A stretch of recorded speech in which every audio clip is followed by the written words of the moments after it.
आज हम एंजाइम्स के बारे में बात करेंगे।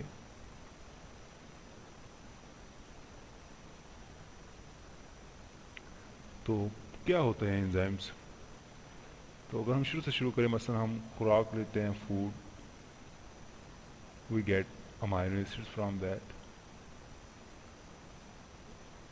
यानी हमारा डाइजेस्टिव सिस्टम के जरिए हमें अमाइनो एसिड्स आते हैं। अमाइनो एसिड्स आगे जाके अरेंज होते हैं, चेन बनाते हैं, then they coil, then they super coil. So ये कॉइलिंग और सुपर कॉइलिंग ग्लोबुलर स्ट्रक्चर बनाती है,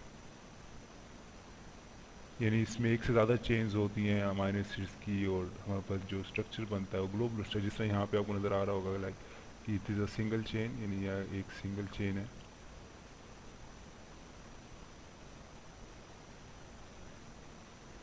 so this one second chain, third and so on, they are super coiled, और ये आपस में जुड़े हुए हैं, तो इस तरह हमारे पास ग्लोबुलर स्ट्रक्चर बनेगा। So enzymes are globular structure and hence they are proteins.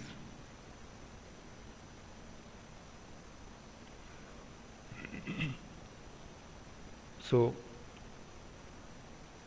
How we represent the enzyme, enzymes को रिप्रेजेंट करने के लिए हम सुफिक्स यूज करते हैं, एज। सुफिक्स यूज करेंगे कौन सा? एज। मसलन oxidase, maltase, urease and so on. So enzymes क्या थे कि यानी फूड में से अमाइनो एसिड्स ऑब्टेन होते हैं अमाइनो एसिड्स चेन की शक्ल में, यानी ये अब थोड़ा सा अलग टॉपिक है, अमाइनो एसिड किस तरह चेन में आते हैं। इसमें राइबोसोम्स इन्वॉल्व होते हैं, और ये चेन्स आगे जाके कॉइल होती हैं, कॉइलिंग के बाद इनकी सुपर कॉइलिंग होती है, और मुख्तलिफ चेन्स आपस में ज्वाइन होती हैं, तो हमारे पास ग्लोबुलर स्ट्रक्चर बनता है। तो ये प्रोटीन्स हैं, और इनको रिप्रेजेंट करने के लिए हमने सुफिक्स यूज़ किया एज का, like oxidase, maltase, urease. Okay, अब हम देखते हैं कि एंजाइम्स होते क्या हैं basically. What are enzymes? So enzymes are basically catalyst. So catalyst जो कि केमिस्ट्री में इस्तेमाल होता है, कैटलिस्ट क्या करता है कि एंजाइम को स्पीड अप करता है। सो दिस टाइम, लेकिन इस वक्त क्या है कि ये लिविंग थिंग्स में काम करते हैं, सो दे आर बायो कैटलिस्ट, यानी लिविंग थिंग्स का जो रिएक्शन होंगे ये उनको स्पीड अप करेंगे। लाइक यहाँ पे एक एग्जांपल देते हैं, हमारे पास एक माल्टोज है, it is a substrate molecule, या जिसे हम रिएक्टेंट भी कह सकते हैं, इट इज़ अ सबस्ट्रेट। और ये सबस्ट्रेट जो सा ये इंजाइम के साथ, इट इज़ इंजाइम, इंजाइम के साथ बाइंड होगा यार, और बाइंड होने के बाद ये आगे प्रोडक्ट बनाएगा। लाइक यहाँ पे हमारे पास ग्लूकोज और ग्लूकोज दो मालिक्यूल प्रोडक्ट के बने, यानी इसमें जो सा बॉन्ड था वो टूट गया है। So it is a catalysis, यानी सबस्ट्रेट की कैटालाइसिस हुई है, और करने के लिए कौन मौजूद था? एंजाइम्स। तो एंजाइम्स आर बायोकैटलिस्ट। अब ये जो सा रिएक्शन है ये लिविंग थिंग्स में होता है। सो यानी सबस्ट्रेट था, ये बीच में जो चीज़ बनी से हम एंजाइम सबस्ट्रेट कॉम्प्लेक्स कहते हैं, और उसके बाद ये हमें लास्ट में प्रोडक्ट मिला। So in substrate they attach to the enzymes, they converted the product. So ये सिंपल सा एक केमिकल रिएक्शन जो लिविंग थिंग्स में होता है। तो इस तरह से एंजाइम्स हैं, they act like a catalyst. अब हम एंजाइम्स के स्ट्रक्चर्स पे आते हैं। सो एंजाइम का स्ट्रक्चर डिस्कस करते हैं।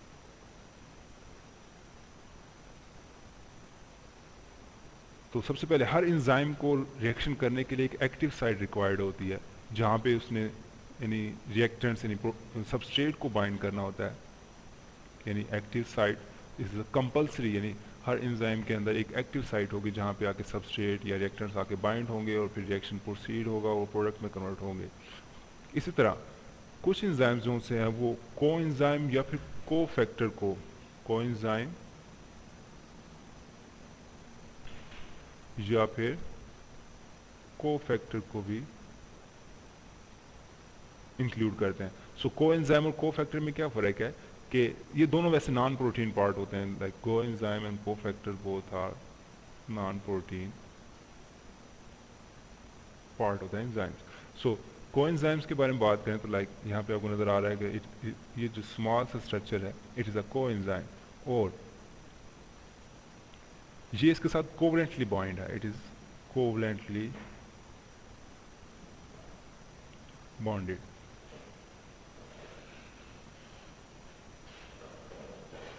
जबकि अगर हम दूसरी तरफ जाएं, so it is a cofactor, यानी ये इसमें से रिमूव हो सकता है, it can be remove from this enzyme, so it is non covalently bond.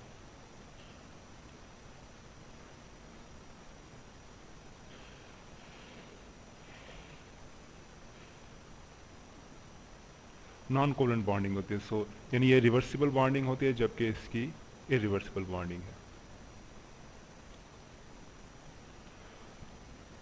Okay, coenzyme और कोफैक्टर के बाद आते हैं, one is apoenzyme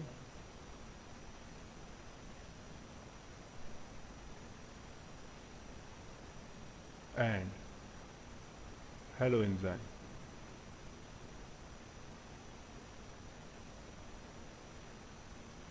so apoenzyme क्या है, that is the protein part या प्रोटीन पोर्शन है इसका, यानी अगर हम this is the apoenzyme, so जो सिर्फ प्रोटीन पार्ट है एंजाइम को से हम एपोएंजाइम कहेंगे, जबकि जब ये प्रोटीन पार्ट किसी non protein part like coenzyme या कोफैक्टर के साथ बॉन्ड होगा और एक्टिव फॉर्म में आएगा, उसे हम हेलोएंजाइम कहेंगे। So this is holoenzyme. So holoenzyme is the active part कि जब ये कैटालाइसिस या रिएक्शन को स्पीड अप करेगा, जबकि एपोएंजाइम नॉन रिएक्टिव पार्ट है और ये सिर्फ प्रोटीन के पोर्शन पे मुश्तमिल होता है। यानी शुरू में हमारे पास जो शेप आती है एंजाइम्स की वो एपोएंजाइम्स होता है, जिसके साथ कोफैक्टर या फिर कोई ना कोई विटामिन एज अ कोएंजाइम आके बाइंड करेगा और तब जाके ये एक्टिव फॉर्म में कन्वर्ट होगा। अच्छा, बाज़ दफ़ा जो कोफैक्टर्स होते हैं, कोफैक्टर्स को बाज़ दफ़ा एक्टिवेटर भी कहा जाता है। Sometimes cofactors are also known as activators if they are metals like copper है, nickel है, so if they are metals they will be known as activators। so ये क्या करेंगे कि एंजाइम के साथ रिएक्शन के दौरान हिस्सा लेंगे और उसके बाद ये अलहदा हो जाएंगे। so if cofactor is a metal and it can also be known as activator। अब हम आते हैं कि एंजाइम्स काम किस तरह करते हैं स्ट्रक्चर के बाद, यानी हाउ द एंजाइम्स वर्क। सो ये एक मुकम्मल डायग्राम है जो इसे शो कर रही है। लाइक सबसे पहला स्टेप क्या होगा कि हमारे पास जो substrate molecule like S molecule it will come towards the enzymes, और एंजाइम्स के ये एक्टिव साइट, यानी this one is the active site. So ये एक्टिव साइट पे आके बाइंड करेगा, और ये जो बाइंडिंग होगी ना नॉन कोवलेंट बॉन्डिंग होगी। सबसे इंपॉर्टेंट जो पार्ट है इसका कि the bonding will be non covalent.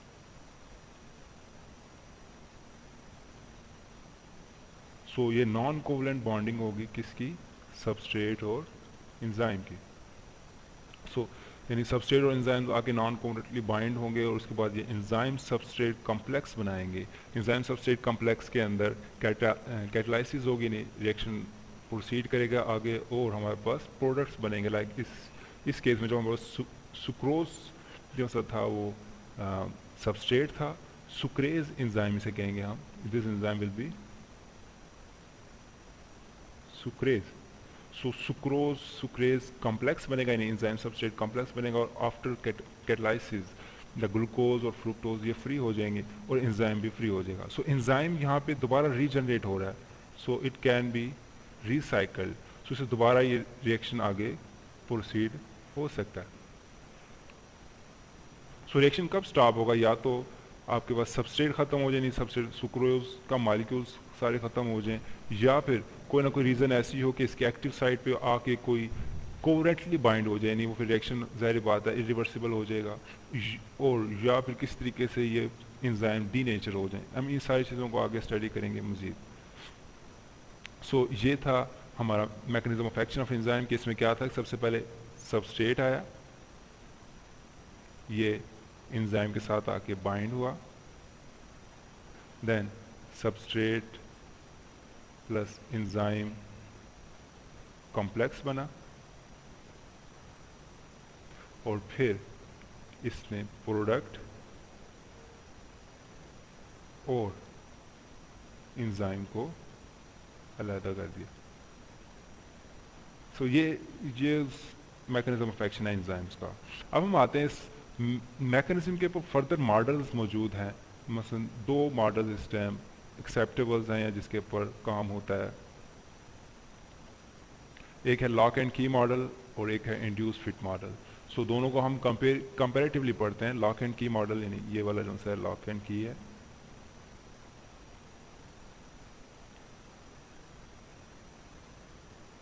जबकि दूसरी तरफ इंड्यूस फिट मॉडल है। सो पहले बात करते हैं लॉक एंड की मॉडल के बारे में। सो लॉक एंड की मॉडल क्या कहता है कि जिस तरह हर लॉक यानी हर ताले की एक चाबी होती है स्पेसिफिकली, इस तरह हर एंजाइम का एक ख़ास सबस्ट्रेट होता है जो चाबी के तौर पर होता है। यानी आप कहेंगे इनका जो स्ट्रक्चर होता है, एंजाइम्स का जो स्ट्रक्चर होता है, they are rigid in nature, यानी वो चेंज नहीं हो सकता।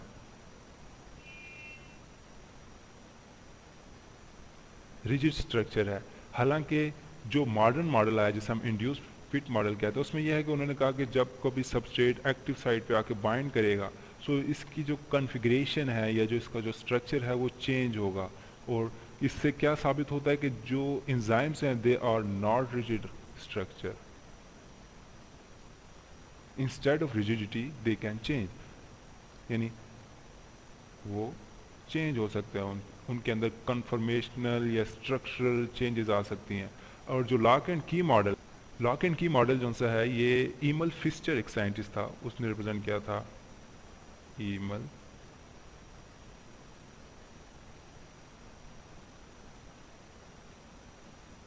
इन 1890। जबकि जो इंड्यूस फिट मॉडल है ये कोशलैंड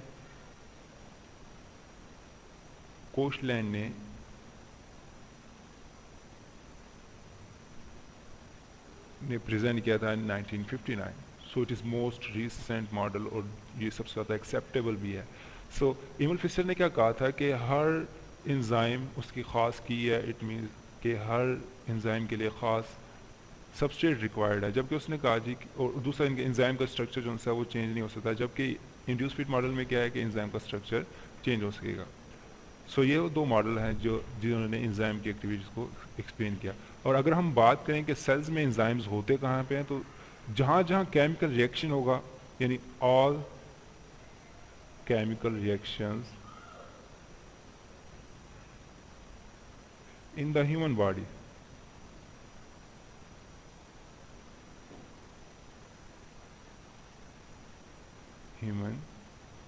अब कोई भी लिविंग बॉडी है, नीड एंजाइम्स, इन्हें क्या चाहिए होंगे, एंजाइम्स। सही। वजह क्या है कि अदरवाइज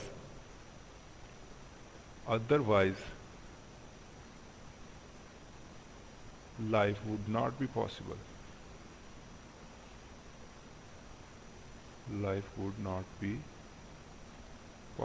क्योंकि अगर एंजाइम्स मौजूद नहीं होंगे तो रिएक्शन इतने स्लो हो जाएंगे कि लाइफ की पॉसिबिलिटी बहुत कम रह जाएगी। So in all the chemical reaction जो कि लिविंग बॉडी में होंगे, हमें एंजाइम्स रिक्वायर्ड हैं, जो कि इसके अगर हम एक और सिंगल वर्ड में अगर एंजाइम्स की एक्टिविटी को डिफाइन करें, they decrease enzyme decrease the activation energy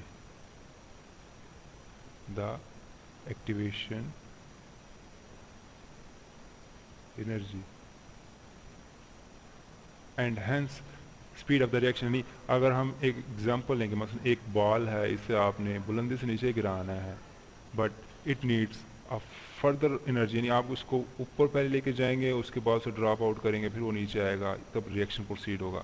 सो ये जो फ़र्क है, जो आपको इनिशियल एनर्जी सप्लाई करनी पड़ेगी, ये एक्टिवेशन एनर्जी होती है। जबकि एंजाइम्स क्या करते हैं, इसी एक्टिवेशन एनर्जी को ख़त्म कर देते हैं। After enzyme this wall baby roll down easily, ठीक है, इसमें हमें इनिशियल एनर्जी सप्लाई नहीं करनी पड़ती। सो ये वो बेसिक मैकेनिज्म है जिसकी वजह से ये रिएक्शन फास्ट हो जाता है। सो अब हम सारा को रिवाइज करते हैं, इसमें क्या क्या पढ़ा हमने। लाइक स्टार्ट में हमने बात की व्हाट आर एंजाइम्स, तो हमने कहा जी कि एंजाइम्स और प्रोटीन्स इन नेचर, और ये किस तरह बनते हैं, ज़ाहिर बात है फूड्स हैं, फूड में से हमें अमाइनो एसिड्स मिलेंगे, अमाइनो एसिड्स चेन की शक्ल में आएंगे राइबोसोम्स के ज़रिए से। सो राइबोसोम के बाद उनकी कॉइलिंग होगी, उनके बाद उसकी सुपर कॉइलिंग होगी, और फर्दर चेन्स आगे अटैच होंगे, हमारे पास ग्लोबुलर स्ट्रक्चर आएगा, और ये ग्लोबुलर स्ट्रक्चर प्रोटीन्स का एंजाइम्स कहलाएंगे। ठीक, और एंजाइम को रिप्रेजेंट करने के लिए हमने एज की सुफिक्स यूज़ की, लाइक ऑक्सीडेज है, माल्टेज है, यूरिएज है। और दूसरा एंजाइम का जो मेन फंक्शन है, they act like a catalyst, so और दे आर बायो कैटलिस्ट, यानी वो जितने भी लिविंग थिंग्स के अंदर रिएक्शन हैं उनको फास्ट करने के लिए एंजाइम्स यूज़ होंगे। इसकी एक एग्जांपल कर लेते हैं। मसलन हमारे पास एक एंजाइम था, उसमें हमने substrate as a maltose use किया, और वो एंजाइम सबस्ट्रेट कॉम्प्लेक्स बनेगा और आगे प्रोडक्ट में कन्वर्ट हो जाएगा। इसके स्ट्रक्चर पे बात की थी कि इसकी हर एंजाइम का एक एक्टिव साइट होगा, एक्टिव साइट जहाँ पे आगे सबस्ट्रेट बाइंड होगा और जहाँ पे सारा कैटलाइसिस होगी। इसके अलावा कुछ एंजाइम्स उसमें को एंजाइम या को फैक्टर उनके लिए रिक्वायर्ड होता है। ये दोनों नॉन प्रोटीन पार्ट होते हैं और एक्टिविटी के लिए हमेशा रिक्वायर्ड होते हैं। लाइक को एंजाइम की हमने बात की, अगर ये कोवलेंटली बाइंड होगा यानी इससे रिमूव नहीं हो सकेगा, इसे हम को एंजाइम कहेंगे, जबकि को फैक्टर जो कि इसमें से रिमूव हो सकेगा। सही, और अगर यही को फैक्टर खास तौर पर अगर मेटल्स का केस है तो उसे हम एक्टिवेटर्स कहेंगे।